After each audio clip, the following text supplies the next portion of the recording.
Oh, j'en ai plein de polars préférés, c'est la question impossible dans les polars que j'ai publiés, notamment il y a des livres comme Fata Morgana de Cotswinkle. Exprès je prends des polars pas trop célèbres, je vais pas vous dire Le Dahlia Noir, je vais pas vous dire Shutter Island, je vais pas vous dire, je préfère vous donner des titres moins connus.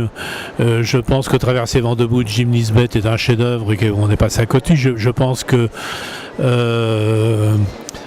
comment dire, les livres de Giristal sont absolument formidables.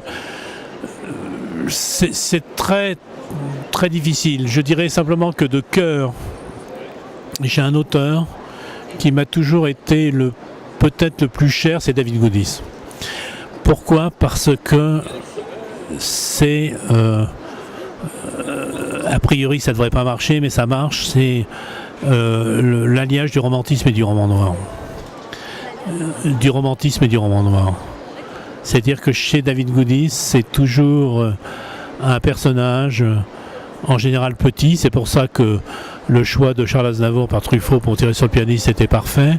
Fragile physiquement, que la vie a massacré et qui, malgré tout ça, continue à être à la recherche de l'amour, de quelque chose comme ça de pur, d'assez étonnant. Et l'un de ses titres les plus célèbres,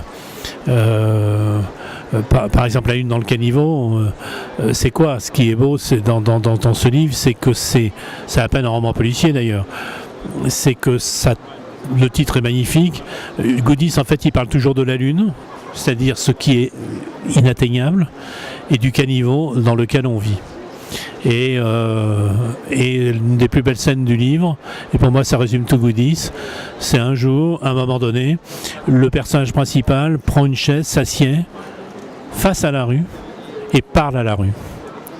Et lui dit voilà ce que tu es, voilà ce que tu fais, mais nous on n'est pas ça simplement.